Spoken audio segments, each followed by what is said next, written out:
Man, he must have missed my time at a show because he ain't here.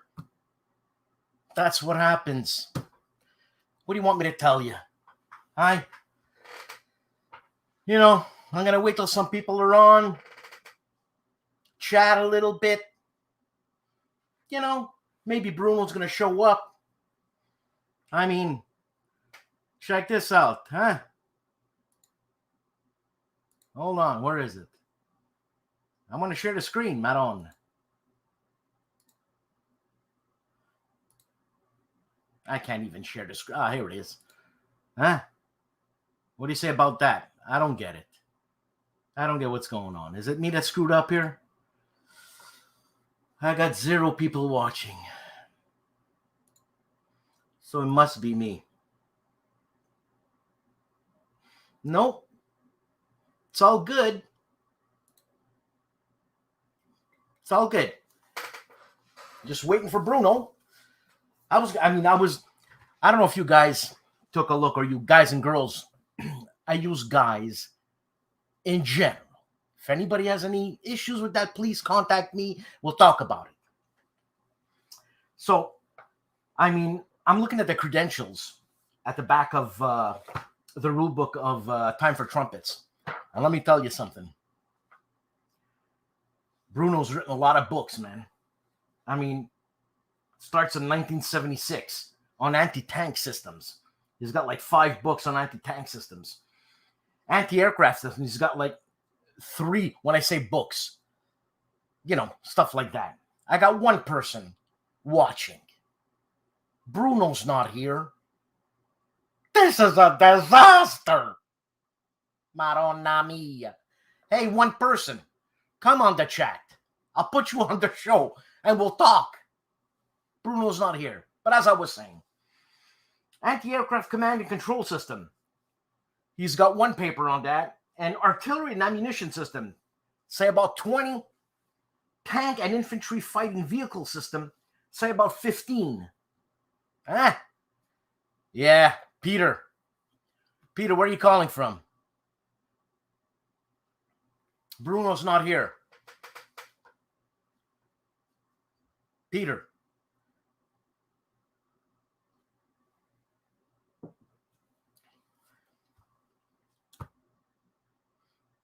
Peter, man. Are you calling from the States? Are you chatting from the States?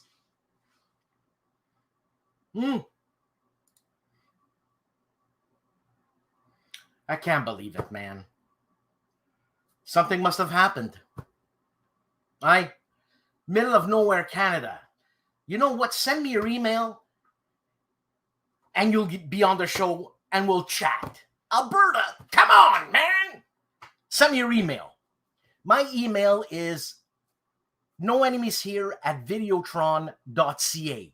Send me your email. I'll send you a link and we'll chat. And when Bruno comes on, I'm going to keep you on. And hopefully stuff happens. But I don't think he's going to come on. I didn't get no email, nothing from him. I'm checking my emails. Nada. Niente. Nothing. There he is. Minutes. Bruno, che se dici? How you doing? Not bad. Yourself? Good. Sorry, man. It took me 17 minutes, and I should have been able to do this much easier. But what happened? I started with Safari, and the streaming device doesn't like Safari. And then I have Opera loaded on my computer, so I just tried that, and it worked. You have a light in front of you that you can shine, because we can't see that beautiful face, man. Oh, I'm trying to keep it covered up. Let's see. I know. You know what? You weren't here, so I had to swim a little bit. Yeah, that's cool. That's cool, Bruno. That's okay. Is that good? Yeah. And I had Peter Bergs here. Cool. You know what? Peter, I said I was gonna have you on. Sorry, Bruno. I'm just finishing up on these guys because I didn't think you were gonna come on, man. Peter, give me a chance and I'll send you the link. Okay? Bruno, thanks, man. Thanks for doing this. So, you know what? I want to get to know the guy. You don't remember meeting me, right? I think I do. Oh, I like that.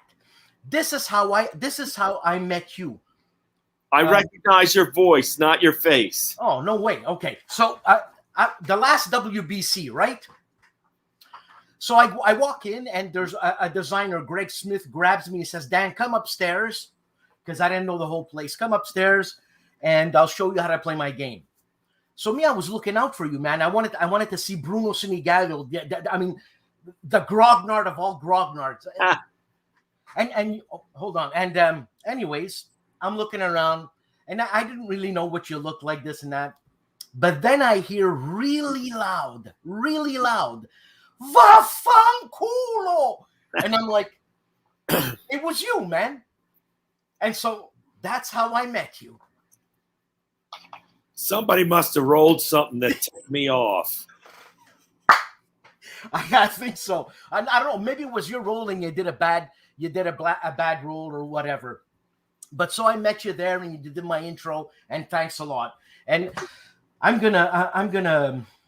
How do you say another word for apology? I'm gonna apologize here. I'm not a real grognard like you. These technical questions. You know what I'm saying? That's all right. So, what's your favorite color? Blue. I knew it. And you know what? How many people mispronounce your name? All of them.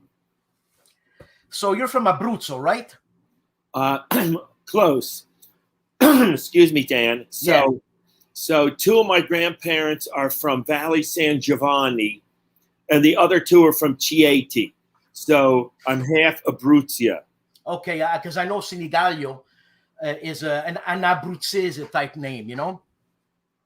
And so the other two are from Marche, so they're Marchigianians. Le Marche. Right. And so here's another question. Are you first generation American? Second. Okay. So your parents were first generation.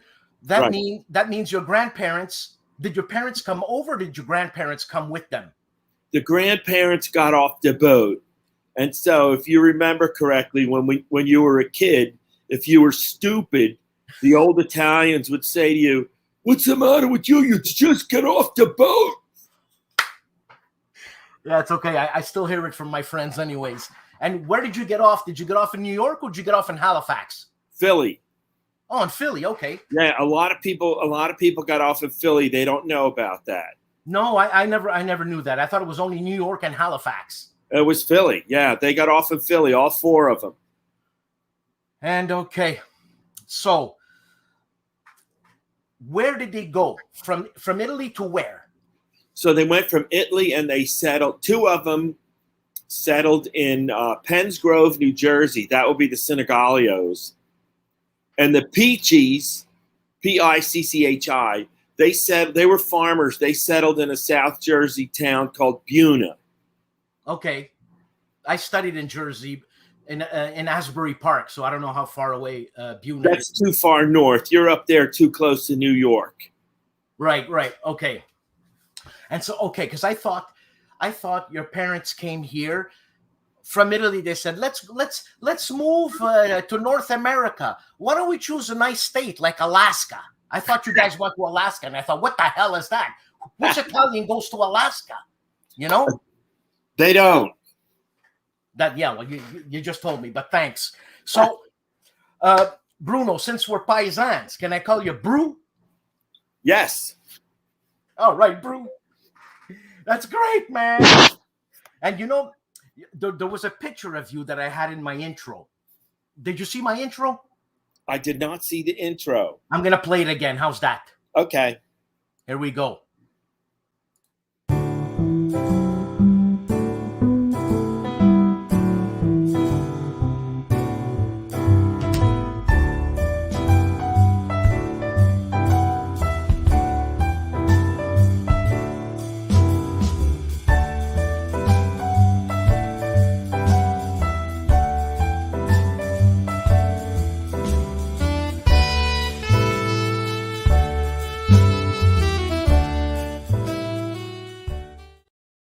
Now tell me that last picture, Was that a happy picture of you? I don't know what. So when I go to those conventions, I don't sleep. So, so that's probably why I look so bad. Well, it's not that you look bad, but you look like you've been run in by the cops or something. You know, all that's missing is your side shot or something. But There have been worse pictures. In fact, Greenwood would always put up this really bad picture where I had been up for 70-something straight hours, where it looked like I had just been run over by a truck. And he kept using that same picture year after year, even though they would take new pictures every year. Well, Till I finally complained. You complained? I mean, weren't you friends with Greenwood? Oh, yeah, we're best friends. Ah, well, there you go. So, you know, buddies do that. Eh? What can I tell you? Yeah, absolutely.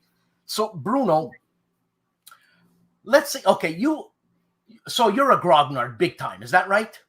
Yes. Big time. Like, I don't think you could get any bigger than Bruno Sinigaglio. Right. I run the grognard room at the WBC. There you go. See, I didn't know that. Now, you being that grognard and you being the authority on a Battle of the Bulge, would you consider yourself the foremost authority on Battle of the Bulge? I would say there are 3 of us who can talk. Like Randy Heller? Randy would be in the next tier. Okay. Okay, so there'd be me, Joe Youst, and Danny Parker. Okay, and were they all at WBC the last time you were there? Joe hasn't been to a WBC for forever, and Danny hasn't been to one since probably the 90s. Okay, so are you being humble by including these 2 gentlemen in with you? Because no, because Danny and I have probably spent more. The 3 of us have probably spent more time on the Bulge than any other person in the world. And now, okay, go ahead. Sorry. So I wouldn't presume to say that I know more than either one of them. Really, eh? Okay. So we're always one-upping each other. And why? Here's the question. Why the interest in the Battle of the Bulge? Well, of course, when we were younger, it was a fun game, but I had 2 uncles that participated in the Bulge. Okay. My uncle Frank Peachy, who received 7 battle ribbons in World War II. And after the war, when they had the parade down our hometown street, he led the parade. And my mom said everybody was shocked because he couldn't read or write, and he was only 5'3", and he had 7 battle ribbons. But he led the parade. And all my other relatives were like, what the hell? You know, they couldn't believe it. And so we grew up with that legend. And his brother was in the 82nd Airborne. So you're military family big time. Yeah, and they were Italians fighting against Italians, essentially. Did they fight in Africa? They Frank did. He was he had 7 battle ribbons, so he started in North Africa. But my Uncle Jim didn't get involved until he dropped in behind Utah Beach on June 7th, 1944. Wow. Yeah.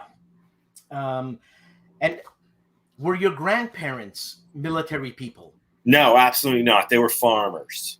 So your parents, what made them go in the military? Well, Pearl Harbor. Yeah, I guess, eh? Yeah. Yeah. So they were between 20 and 30 years old, all of them. My Uncle Tony lost part of his hand during basic training, so they kicked him out of the Army. My Uncle Angelo was too young. My Uncle Aldino was too young, but like 7 other uncles and my dad all went in the military. My Uncle Ambilio, he got PTSD and he was never the same after the war. My Uncle Butch was on the USS Chester and fought in all those battles in the Pacific on a ship.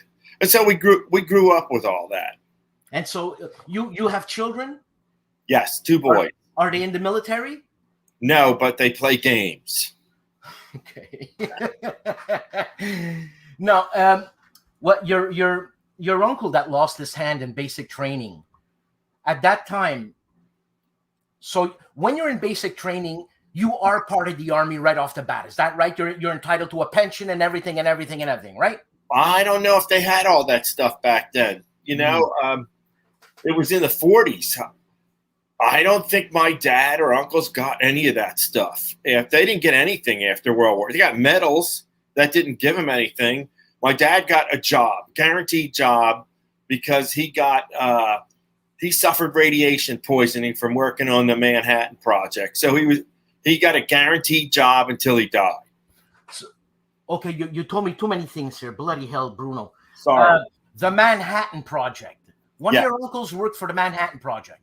My dad was a plumber who worked, you know, they had all trades building the facility. Yeah. And he was a plumber who worked on the Manhattan Project we're not sure where, we just got the medals and the letters that for him working on the Manhattan Project, but we think he was in Oak Ridge, Tennessee, because they only had 3 facilities where they sent his kind of trade: Oak Ridge, Tennessee, Alamogordo, and Hanford, Washington. And the reason we think he was at Oak Ridge because he got leave, and my mom went down to visit him in New Orleans. So he must have been in Tennessee. And you said he got radiation poisoning? Radiation poisoning. So if you didn't already know this, the atomic bomb was contracted for the U.S. government with one company. One company was in charge of running the whole show, E.I. DuPont.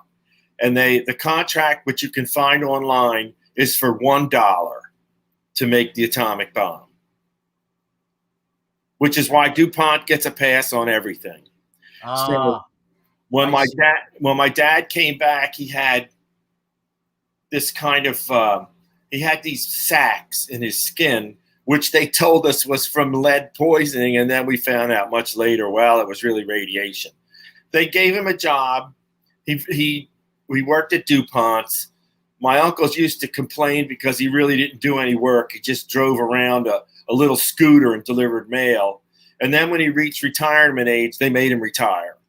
And, you know, they took care of him. Okay. Well, so he lived a long time with the radiation. He lived 84 years. He always had those sacs hanging off him, the radiation poisoning, caused by radiation poisoning. What do you mean sacs? His skin he had sacs that would hang. Can't you remove it? They used to remove them, and some of them would come back and others not, but he had them all over his body. Bloody hell, man. Yeah. Anyways, okay. Let's say I came to your house, Bruno, okay? Because you're the Battle of the Bulge guy.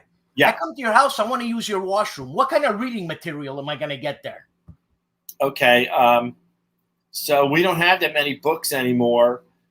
I got hundreds of history books on the war, which I got to do something with them. Good grief.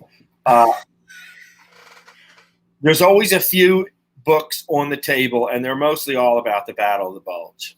So do you have many people coming over your place and perusing your books? No, not for a long time, because we moved around a lot. So when I lived in New Jersey, you know, we were around a lot of family. Then I moved to Alaska, and nobody wanted to come up there and visit. Then I moved to Olympia, Washington, and that's still too far away.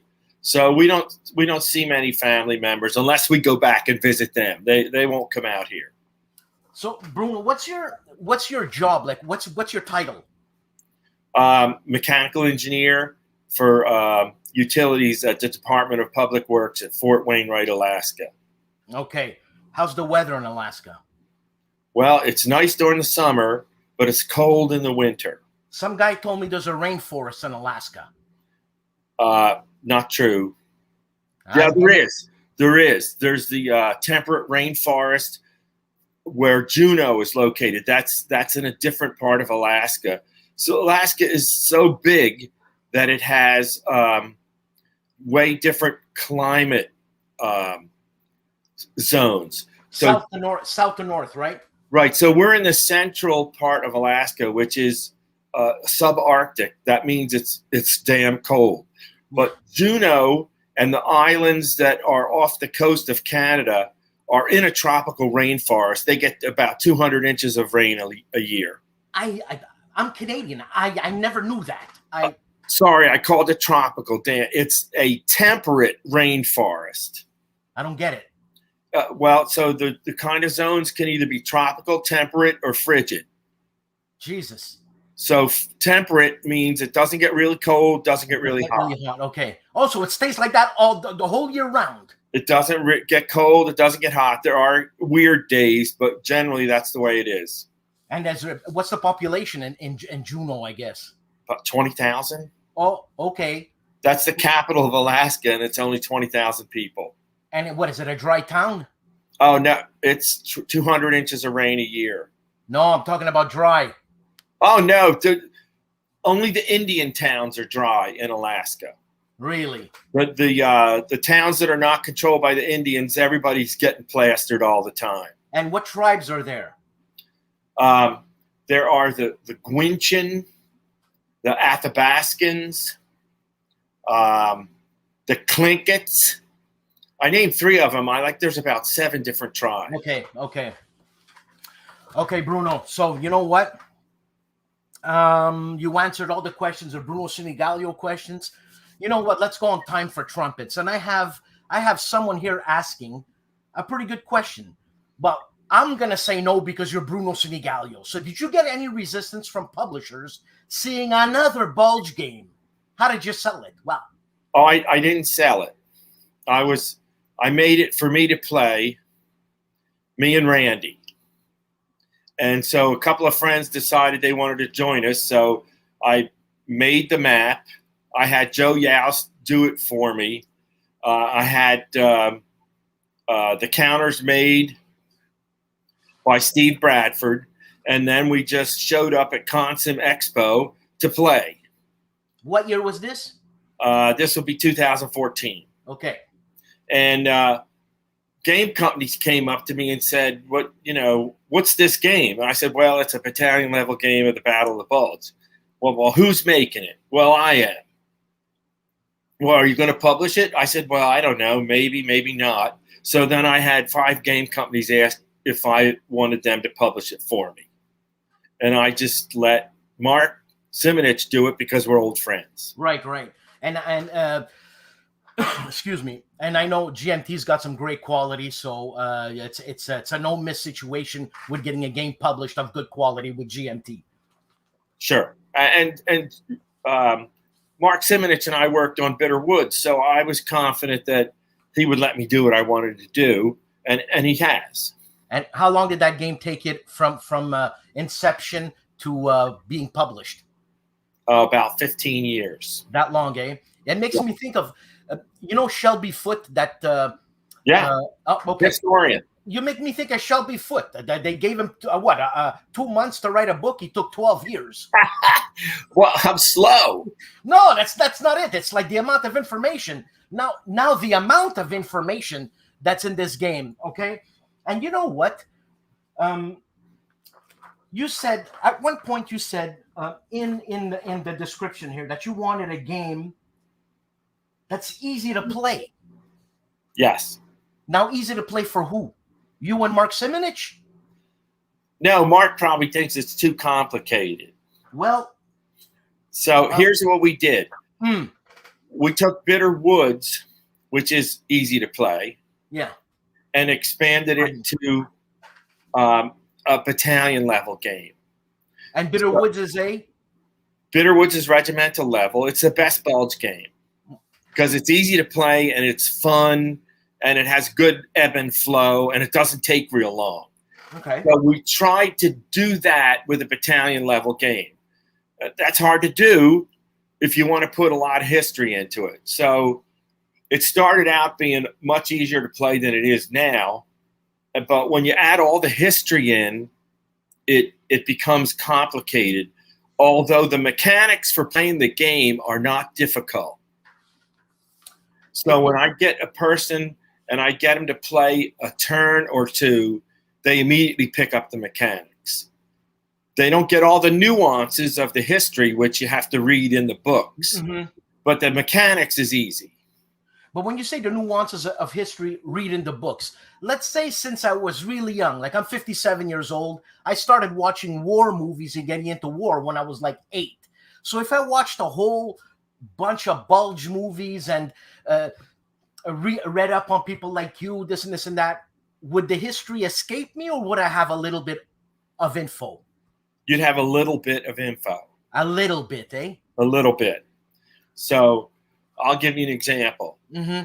So in most war games, except Bitterwood started the process of you're not allowed to cross army boundaries. So in most war games, when you run up against a brick wall, well, you just shunt all your forces to where the enemy is the weakest. Right. Okay, so in Bitter Woods, Randy Heller added army boundaries to prevent the 1st Panzer Army, the 6th Panzer Army, from leaving Elsenborn Ridge and going to greener pastures where there's less Americans. Well, because that was unrealistic. So we apply that same principle in A Time for Trumpets, except we've gone much farther. So I'll give you an example of the history you won't get generally. So the 7th Armored Division enters the game on the morning of December 17th.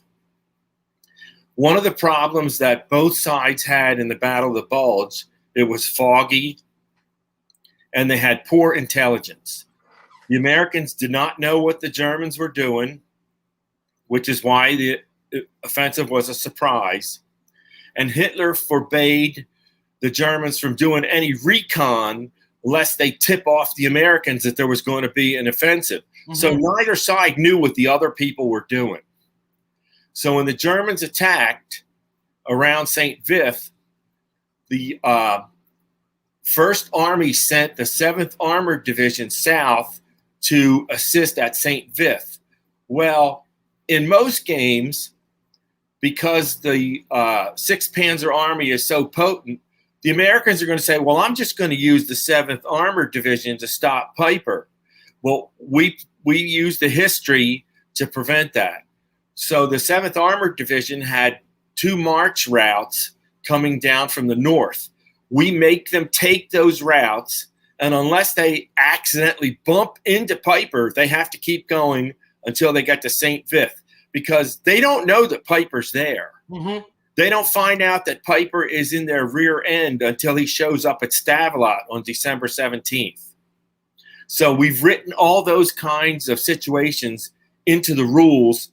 We've written the fog of war into the rules. Oh, I'm going to stop you there. Now, the first game, Bitter Woods, didn't have fog of war nor weather? Not to this extent, no. But I mean, that's a major factor in the Battle of the Bulge. Yes. So how can that be omitted? They don't, in almost all previous games, they don't go to the extremes that we go to for weather. It's a general, weather is a general concept that covers the entire battlefield. So you roll a dice and it's clear or whatever? In Bitter Woods, I'll give you an example. On December 16th and 17th, the ground is firm and units can move without too much of an impediment, but there's little air power because of the fog. On the 18th and 19th, the ground softens up because it gets warm and the movement gets much more difficult. And again, there's minimal air support because of the fog. And it stays that way until the 22nd. Then you get a major weather change where the weather clears, the ground freezes, and there's a whole lot of air power. Yeah. So that's generally all Bulge games follow that pattern. Okay. So what we did is that, and the atmospheric condition, there is no atmospheric condition in the other Bulge games. It's just a ground condition. So what do you mean by atmospheric condition? What we have is dense fog, or clear air. Okay. They don't have that in any other game. They just have the ground conditions. Now, what do you roll for those options, or does it happen in a time frame? It happens in a time frame and also with a die roll. Okay. So the fog was heaviest in the early morning, just like it is everywhere else. Right. So the chance for fog is greater on a pre-dawn turn and a morning turn than it is on an afternoon turn. I see. Okay. And even much less on a night turn. So on a pre-dawn or morning turn, there's a 67% chance of fog and a 33% chance of clearer air. So what that does is it throws a whole lot of variables into your moves, because when it's dense fog, there are no zones of control. And when I first put this concept out to the playtesters, and the American players were freaking out because, hey, the Germans are just running right on past us. Well, that's what they did. That's right. And when the Germans attacked, then because there were no zones of controls, the Americans were allowed to retreat through right past the German units. So it wasn't as bad as they thought. Now, why gamify that if this is a conflict simulation type game? Why not use the actual original weather at that time, which I'm sure you researched? Yes. Why didn't you just use from this time to that time, it's really, really foggy, and from that time to that time, it's not? Why do you want to gamify that? Because sometimes they actually had clear air. Okay. You never knew what you were going to run into. And here's another thing about the weather in the Ardennes, which has gotten a lot of scrutiny. The Ardennes is famous for having different areas of weather, even though it's only about 100 miles on a side. Is it because it's valley? It's mountains and valleys, right, and swamps. And swamps, okay. And swamps. So, in fact, there are books. The book Steel and Snow covers this really good by a British major, which came out a few years ago, and that the weather at Bastogne was drastically different from the weather at Trois Ponts, which is only like 20 miles away. And so what we try to do is put that variable into the matrix. So you have to roll for weather in the 6th Panzer Army area, the 5th Panzer Army area, and the 7th Army area. You never know what it's going to be. Okay. And then you had weird places like the Schnee Eifel, where it snowed every day from December 16th to December 23rd. And so we have a little area of the Schnee Eifel covered with snow. Yeah, where you're going to get more snow than anything else. And your visibility is what? Visibility can be 0, and then there's this thing that happens in combat occasionally, which a lot of players don't like and some really like, and that is if you roll certain die rolls, the combatants lose sight of each other and the battle is canceled. That happened numerous times during the Battle of the Bulge. Okay. Either with a snowstorm that hit or a dense fog bank that rolled in. So during a fog turn, if you roll boxcars for an attack, the attack is canceled. It just don't happen. Okay. Weird stuff.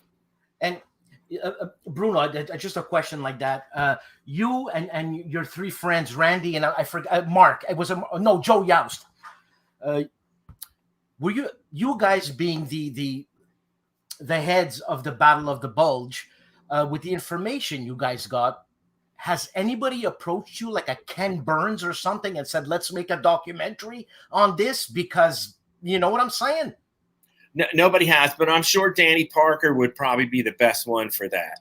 And who's Danny Parker? Danny Parker has written more books on the Battle of the Bulge than any other person in history. Okay. So Danny started out making war games like I did. He made Dark December at the same time I made Battle of the Bulge 1981, back in 1981. And so Danny is known as one of the foremost researchers on the history of the Battle of the Bulge. So Now I'm talking about film, eh? Not Still, I would be happy to do it. You know, I don't think from the ones that we've seen, they don't want to deal with a person like me because I would say that's stupid. You can't put that in there. Yeah, but if we want to know what happened, and you guys are the authority, why would I want to? Maybe we'll use that for the director's cut or something. You know what I'm saying? Yeah. So I wrote it into the game. It's funny because Danny's making a game now too, and he got a hold of me a couple months ago, and he said, "Bruno, we did this 40 years ago, and now we're doing it again." And he goes, "I'm amazed that we can write the same things down on paper after not talking to each other for about 30 years." And from Bitter Woods to this, how much information came out on the Battle of the Bulge? Obviously, you mean that new information, like new references to this. This is what. This is not what happened. This is what happened. Okay, so there's nothing new under the sun, right? All this stuff is already written down. The difference is this, and I'll explain it to you the way Randy looks at it. So whenever Randy and I had a disagreement on a historical fact, it's because Randy's knowledge of the Battle of the Bulge is more general. He's read a whole lot of books, but they're more general in nature. So myself and Joe and Danny Parker have gone down and read the small unit action after action reports. And so they're written by companies, and they're much more detailed than a general knowledge book. And their reports are rolled up into the battalion history. And the guy who writes the battalion history edits those company histories and makes them shorter. Then the division history takes the battalion history and edits those down and makes it shorter into the division history. And that's why if you do your research at the small unit action level, you're going to have way more information, and it's not going to match the general history that most people know. So what do you do about that? That's what I did. I wrote the game based on the small unit histories. Man, that's incredible. And you know what? The rule book for a huge game like that, man, it's only 50 pages. The rest are examples and all that. So that's pretty good. So trying to make it as simple as possible, the rules for Bitter Woods are 20,000 words. And the rules for A Time for Trumpet are about 45,000. So if you wanted to go by words, it's twice as much. But that doesn't take into account the scenario book, right, which writes in all the small action history.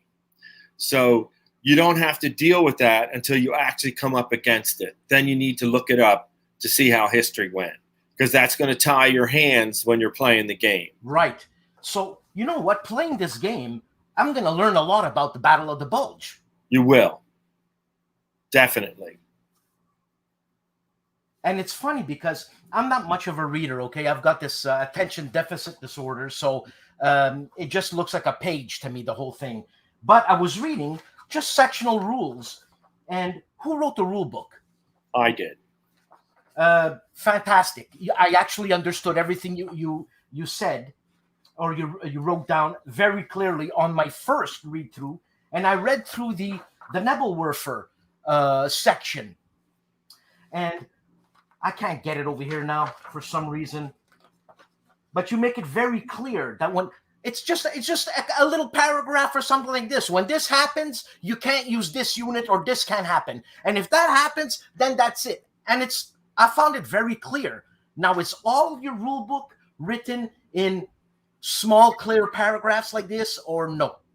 Yeah, there's a reason I did that. So I used to be a human factors engineer. Okay. And I used to have to write technical manuals or edit technical manuals for the Army. And we had to edit them so that soldiers with a third grade education could understand them. Excellent. And so what we learned is that if you present bullets Yeah. are short and succinct, that those guys will be able to understand it better. Thank you very much, sir. You should have been my teacher throughout my life. By the way, from Abruzzo, do you drink wine? Occasionally, yes. My grandmother used to make her own, and she was a bootlegger. Yeah, I'm sure it was some good wine, man. You don't smoke pipe tobacco? I do not. Oh, because I was going to ask you to join the Fokker circus. That it's a pipe tobacco thing, but sorry, bro. Yeah, you don't make the cut. But anyways. So you know what? In the movies and there's stories about this, and I'm sure it's true. The Germans in Allied uniforms.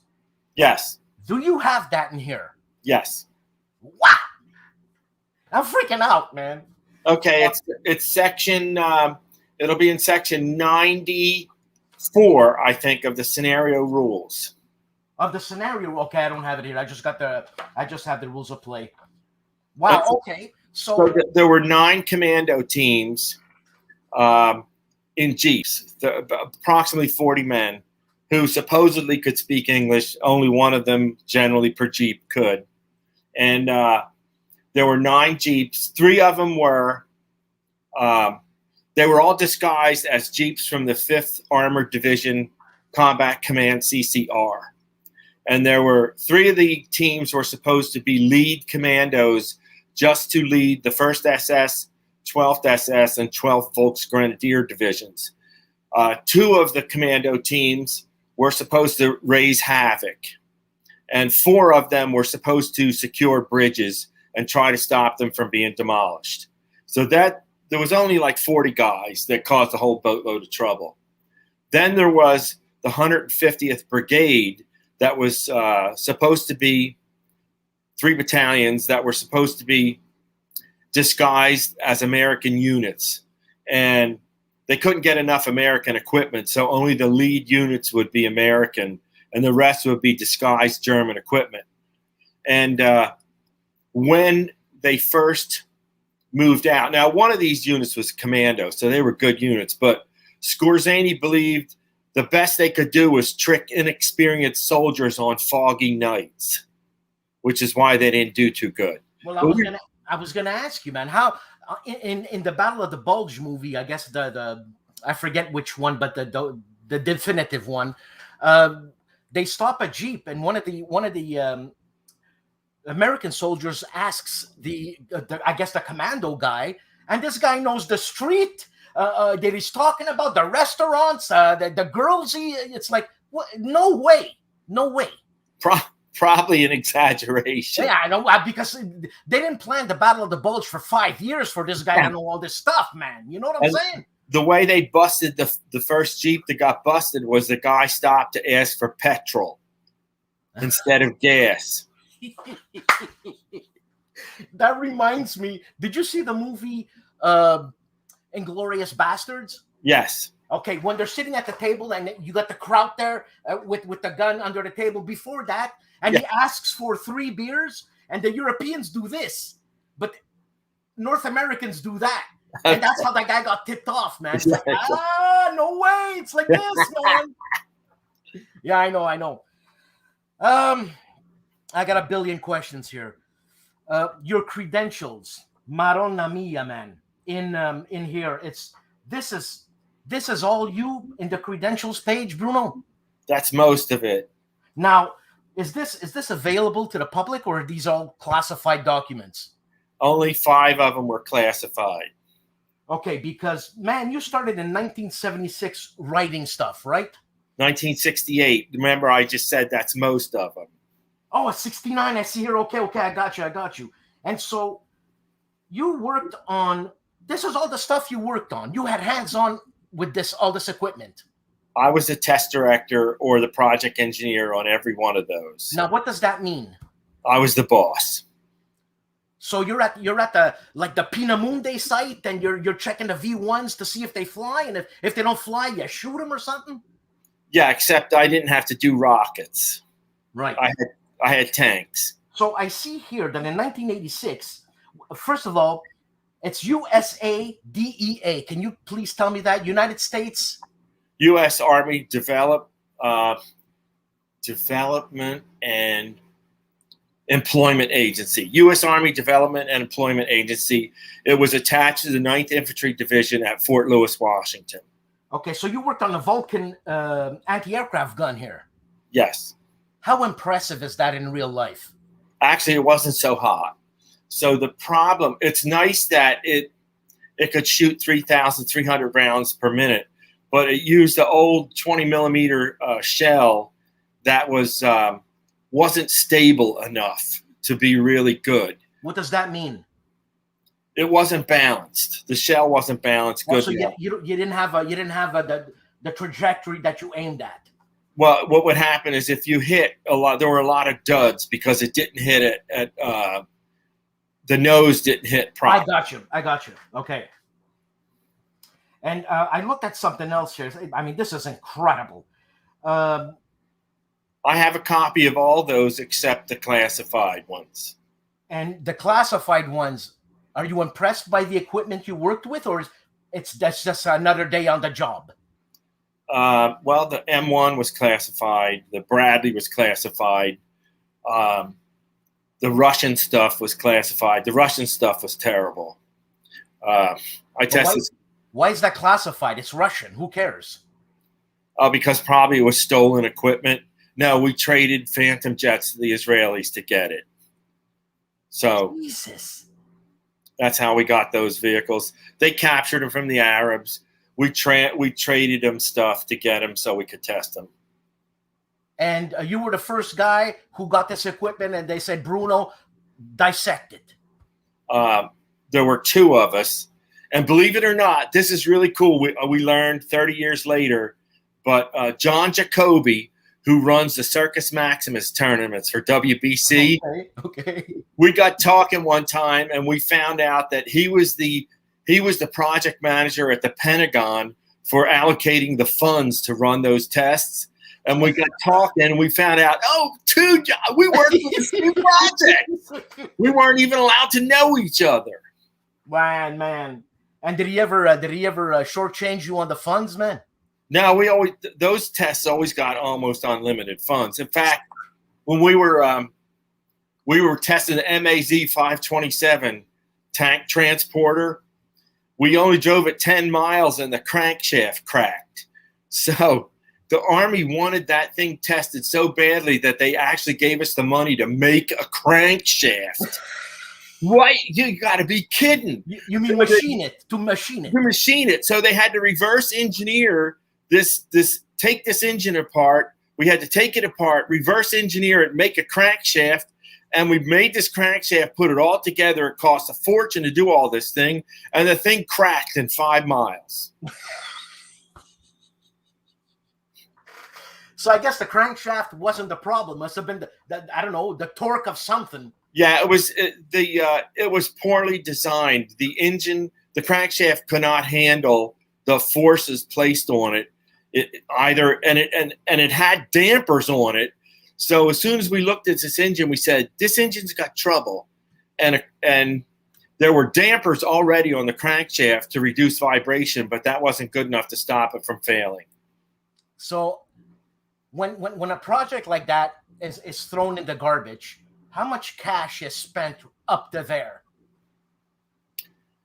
Well, that was in the hundreds of thousands, but that was in 1970. So you can figure out what it would be worth now. Yeah, a couple of mil. It cost, I forget how much it cost to make that crankshaft, but it was expensive.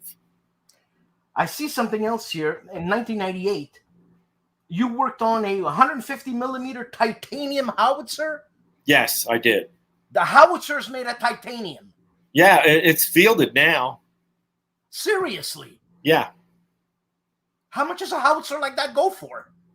Well, I never got involved in the cost of how much, because when I'm testing them, they're prototypes. So they cost 10 times more than they will cost when they start producing. Obviously, yeah. Man, Bruno, I could spend the weekend with you, platonically, that is. But I'm just saying, I mean, the stories you got, man. I don't even have to say anything. Just talk, man. So you're still in Alaska, and you're still writing these, what do they call, dissertations, or just manuals, or? So I got too old for that, Dan.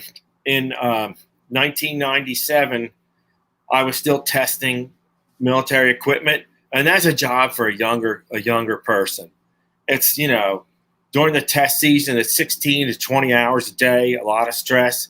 So I transferred to Public Works to work on utilities. And when I first went over there, I was like, I wasn't even working. It was so relaxed compared to working on military equipment. So since 1997, I just do utilities. I oversee utilities, maintenance, and construction at Fort Wainwright, Alaska. So you're not a civilian, right? Yeah, I'm still a civilian. You were a soldier too, right? As an engineer in the Army. No, my engineering work has always been a civilian, starting in 1968. So you're always a subcontractor for like 30 years. I was a government employee until 2015, and then I retired and became a contractor. So are they treating you well? Oh, yeah, this is great. Well, it's nice to work for the military because you can speak your mind and not get fired. How can you give me an example of that?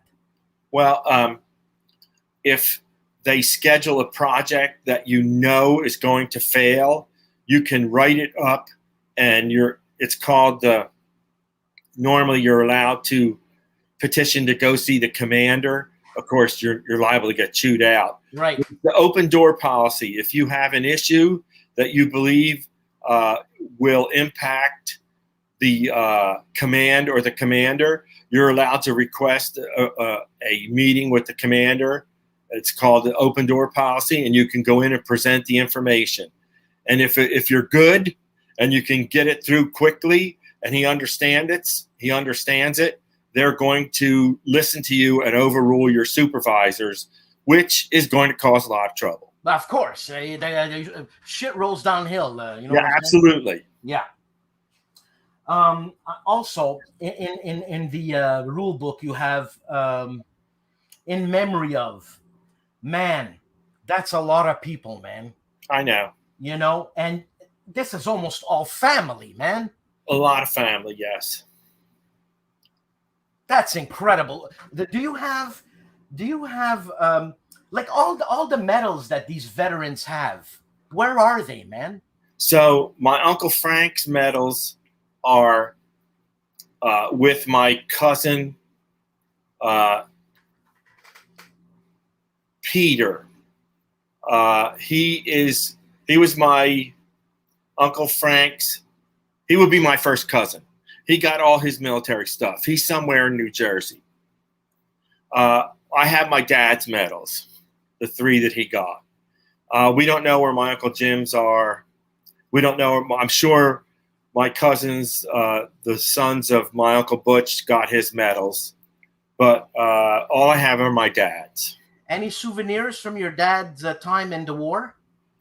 The only souvenirs we had were his uniform, and we used to get whooped when we would put it on. No. Yeah. Also, what I meant is any souvenirs from the Germans or the Italians or something like that. I don't have any souvenirs. Okay. You know, my grandfather was a Bersaglieri. So is Mussolini. No, he thought he was a Bersaglieri. He actually was. He really was a Bersaglieri. In World War I, he was a sniper. My grandfather was a sniper. Awesome. He was in the 8th unit from Caserta. Okay. So that is south from Abruzzo. And his CO was Rommel. Oh, yeah. So, yeah, because they fought in Africa. Right. So, obviously, his CO was Rommel. See, I thought I was going to impress you, but who am I trying to impress here? Jesus. Okay, Bruno, a time for trumpets. So, we needed another Bulge game, right? And actually, I'm happy you did this because I can actually read it, man. I can read it. Well, I wasn't going to do it. If I'd have known it was going to be as much work, I probably wouldn't have done it. But I had a lot of friends, especially John Devereaux, who does Order of Battle stuff, who nagged me for years that I should do this game because if I don't, I'm going to die with all this information. Good for him. Good for him. And you know what? I mean, I'm a musician, but I don't know any. Oh, actually, I do know people in film, for God's sake. There has to be a documentary made like a Ken Burns style Civil War or Vietnam or World War II just on the Battle of the Bulge, because is this the biggest battle that the Americans have ever fought? Yes. And the biggest single battle that was ever fought by the United States. How many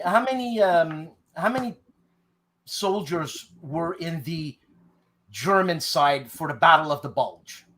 So they had approximately 30 divisions. Which is? Which would be about 500,000 men.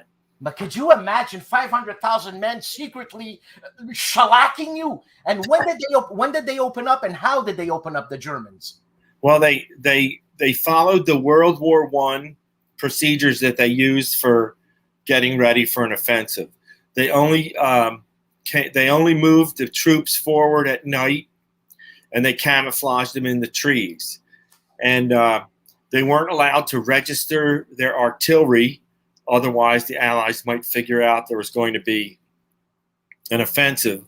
And they weren't allowed to send any reconnaissance teams across into the American side starting on December 1st. And that was 16 days before the offensive started. And so when they started shelling them, how many for lack of a better word, howitzers, how much artillery was used? Well, they had approximately 4,000 guns. It amazes me that the Americans didn't get decimated. Well, and they didn't have enough guns. If they would have used the same procedure that they used at the St. Mihiel offensive in World War I, they would have had to have another 10,000 guns to totally obliterate the American line.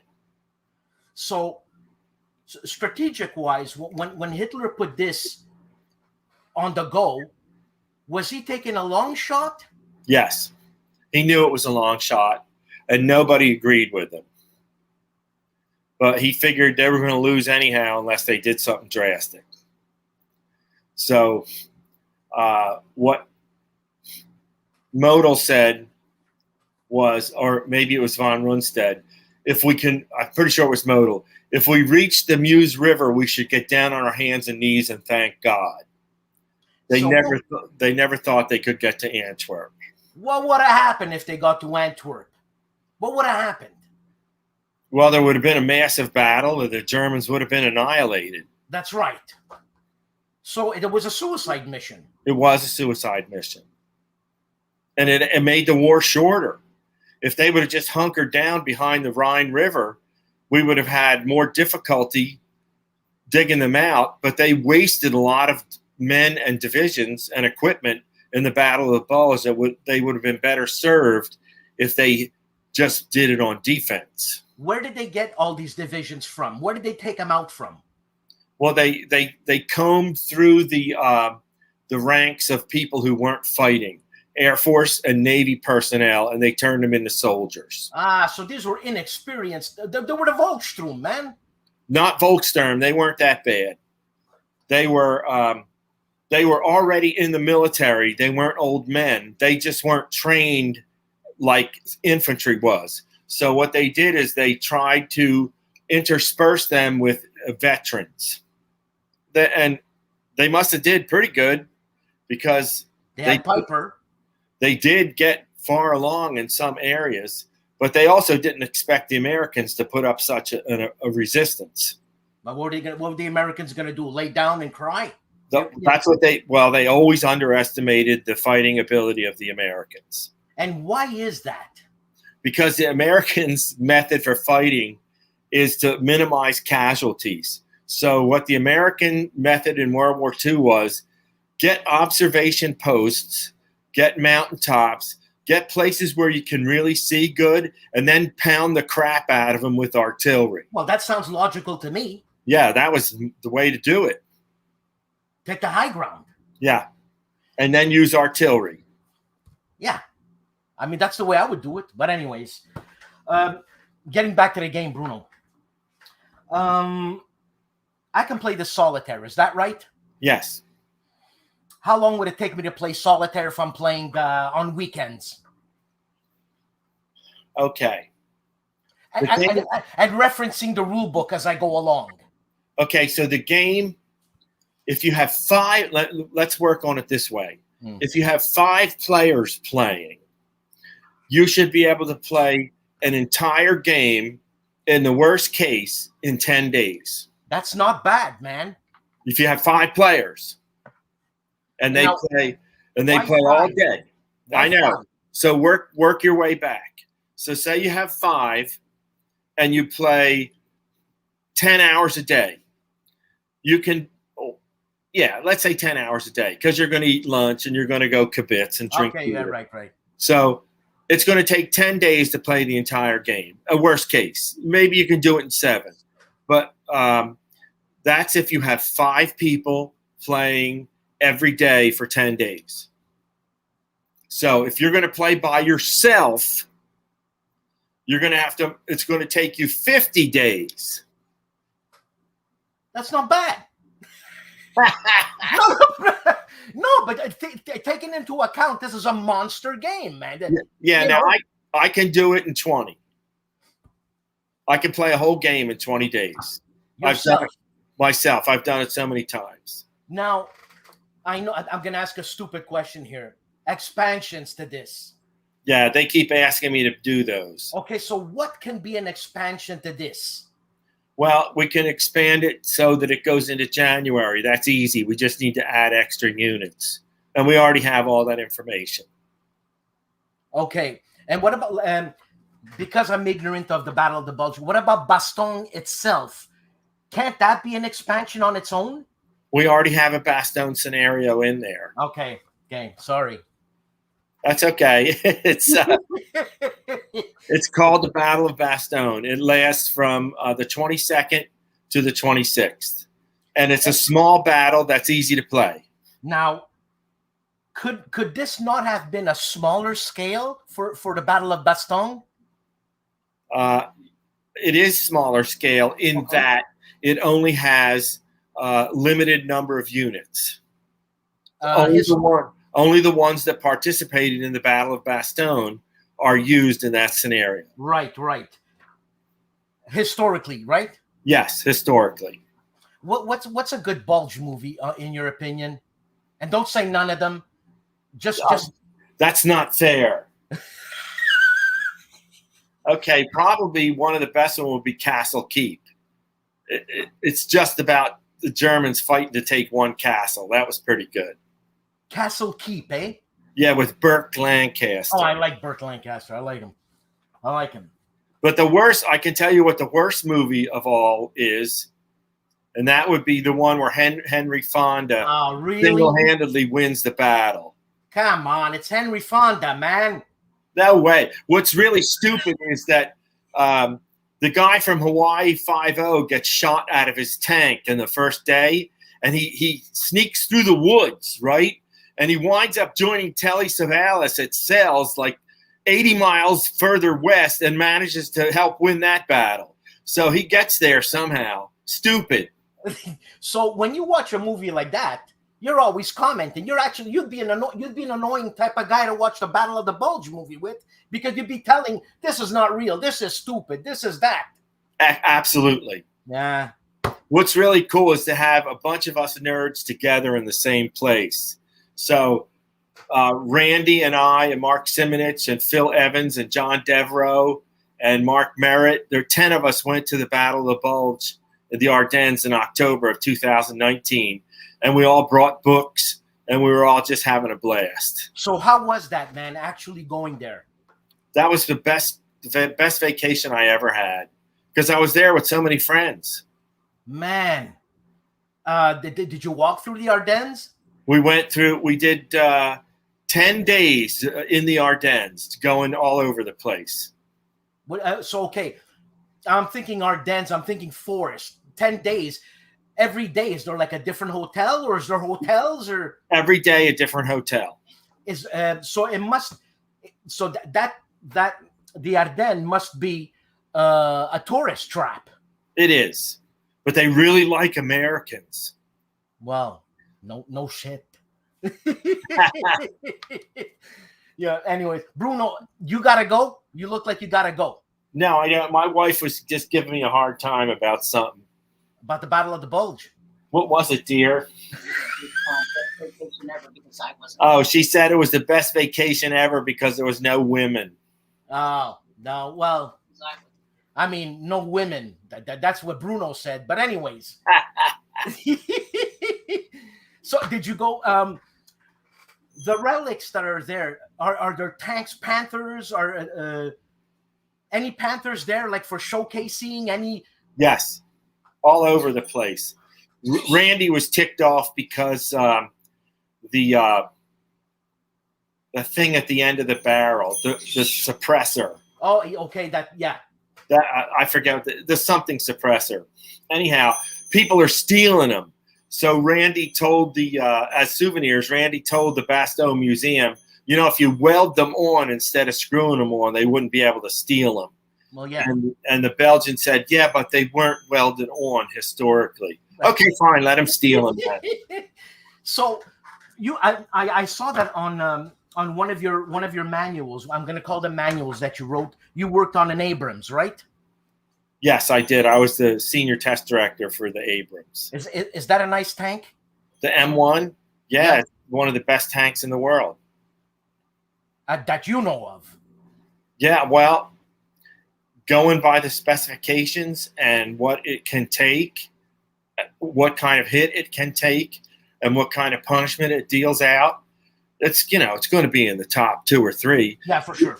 Israeli Merkava is probably the most survivable of all tanks, but it's made for Israel. It's slow. It's designed so the troops don't get killed. Right. It can take hits. And, of course, if there's any Arabs out there, they'll kill them. Right. Now, you having seen – I've never seen an Abrams. The Abrams, in terms of size, compared to a Panther, how big is a Panther? They're about the same size. Oh, really? Yeah.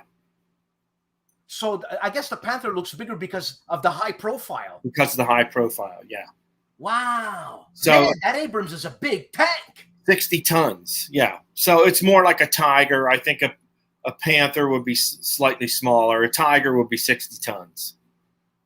Man, that's incredible. I'd love to go to check that stuff out, but my wife is not a war person. It's like, forget it. She's into mushrooms.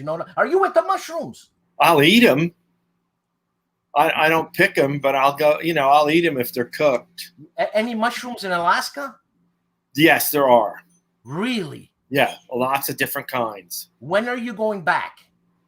I'll be back in the 2nd week in August. Now, if I asked you to take a picture of some of those mushrooms, would you do that? Would you do that?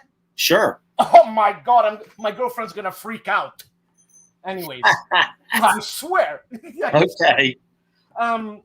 Bruno, sorry I didn't talk too much about the book in detail. I'm not the guy to do that. I wanted to know Bruno Sinigaglio. You know what I'm saying? Where you're from, your experiences. Cool. Yeah, man, because I'm sure you've done other interviews and you're going to do more interviews and it's going to be all technical, which I'm sure you like. But some technical, some not. It's fine. Some are historical. Whatever it is what it is. The next WBC, are you going back? Yes. Is Randy going to be there and is Joe going to be there? Randy will be there. Joe won't. He doesn't come east. Joe Youst, right? Yeah, he doesn't come east. Right. He lives in California. He lives in Oakland. Oh, I thought he was German because he doesn't have good luck going east. I'm just saying. Yeah, that's good. That's good. Yeah. Yeah. What about you mentioned the guy who Danny Parker? Is he going to be there? Probably not. Danny lives in Florida. He doesn't go to the WBC. So if I have the opportunity to get you and Randy together, just to chat in front of like a few people, because there is an auditorium over there. Yes. Would you be okay with that? It would just be like a chat, you guys talking, and that's it. Sure. Oh my God, you're freaking me out, man. Yeah, you know what? I was so intimidated to interview Bruno Sinigaglio, or as the Americans know, Bruno Sinigaglio. So you asked me how many people pronounce my name wrong. Yeah. So you know why it's the G can be, both G's can be silent. So some of the family doesn't pronounce either G. Oh man, hold on. That's from the north if you do that. Well, yeah. Well, look at the game Sword of Rome, and you'll see the town. Now it's called Senigalia. Up until 1870, it was Sinigaglio, and in 400 BC, it was Gallia. No way. Yeah. No So way. if you look on the map of Italy, you find Senigalia. That's the spelling after the Pope was overthrown in 1870. They changed the spelling from Sinigaglio to Senigalia. But in 400 BC, it was just Gallia. Okay, and we're talking North Italy here, right? North Italy, it would be on the back of the thigh. Yeah, and you know, my dad is from Tuscany, so I know he speaks, the G's are soft. Sinigaglio. Yes. Yeah, that's cool, man. Yeah. Another question, your Italy game, what's up with that, man? Which game is that? All I did for Italy was Italia. I extended the map for Tom Olsen. Is this going to be printed in a professional manner, or was it? It already was. Okay, I didn't know that. I tried to get some pictures, and it was very vague. Yeah, in fact, my son sells them for Tom Olsen on eBay. Ah, no way. Yeah, Italia. Okay, well, we're going to check that out, man. Bruno, I'm going to cut it off. I don't want to bust your chops more than that. That's okay. I appreciate the time you're giving me. Please stick around. I'm going to say bye to the people. I'm going to do my outro, and I'll give you my a text, whatever. I'm not good with that. Sure. My phone number, so you can send me the mushroom pictures. Sure enough. Okay. Thanks, people, for showing up. Bruno, thank you. Stick around. Okay, Dan.